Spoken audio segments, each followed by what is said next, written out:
Hello, this is Angela with Parker's Permaculture. I'm hanging out with the baby girl turkey who really loves to nest in my hair, and I wanted to make a really quick follow-up video talking about Ruth's poultry project so far. So I said I would be really transparent about how this project is going for us, and one of our turkeys didn't make it and we had to get a replacement. So the boy turkey was doing fine and then went downhill very quickly. And we actually had to run back to the feed store and get a replacement one. And I thought I would talk for a second about building some redundancy into our systems in permaculture. When I called the feed store and was like, oh, one of our blue slates didn't do well and he didn't survive, she said, oh yeah, didn't they tell you? Heritage breed turkeys are just like notorious for dying. And that's because they have had a lot of their instincts bred out of them, particularly instincts to drink, to feel thirst and to drink, much like how turkeys are not good at sitting on their own eggs. They're not good at even understanding or realizing their instinct to breed. Oh, I'm gonna catch her because she's just going everywhere. I know, you just wanna explore. So because they are, bred for meat production and docility, they've had, as I spoke in a video earlier, some of their natural behaviors bred out of them, and also potentially some of their genetics weakened. And so the boy didn't make it, and I wish I had known in advance, this is the first time we've raised turkeys, that they recommend you get them in groups of 3 because the mortality rate the first 2 weeks is pretty high. And had I known that, I would have gotten 3. But it just reminded me of how in permaculture we really want to build in a measure of our own insurance. We want to plan for redundancy. I grow more food than our family can possibly eat, and that's so that if something happens, then we are still getting a percentage of our yield. I grow a huge diversity, a variety of crops, so that if my blueberries have a bad year, I'll still get June berries. If, like this year, where we had a freak snowstorm after our last frost date, then I lose all of my peaches because they were in bloom. I'm probably gonna get about 3 or 4 peaches off my whole tree this year because of freeze damage. I'm still gonna get a big load of plums and cherries.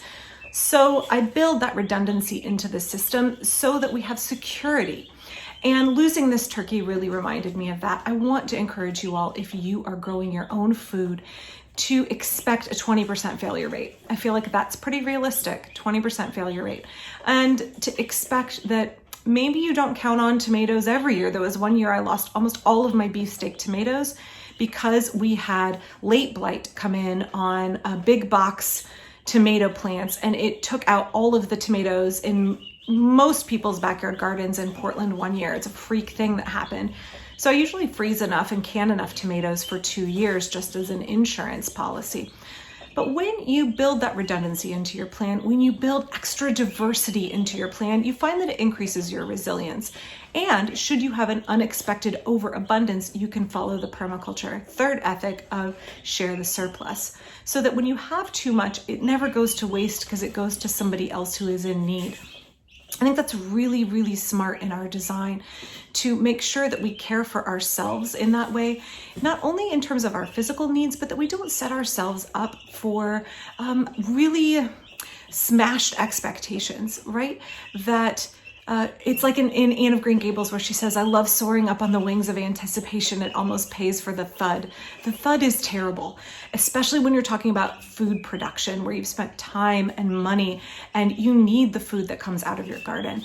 So I'd really encourage you to care for yourself in that way. Adjust your expectations so that you plan for 20% failure at least, and you give yourself that buffer that will help you become more resilient mentally and also physically, and also help your system be more resilient, because we can't control adverse weather events. We can't always plan for pests and disease pressures, but we can plan our own expectations, and we can try and buffer ourselves in our design in order to better care for everybody in our system.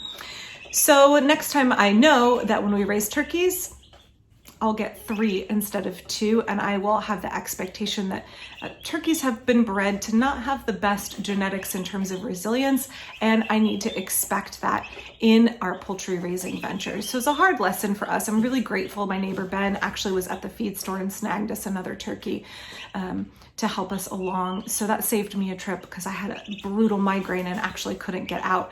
So I'm really grateful to him, grateful for the community support. We have wonderful neighbors. I'll be back soon from my permaculture garden. I have so much to show you guys over the next couple of weeks, tons happening in the garden. In the interim, you can check out my Patreon down below. Thanks.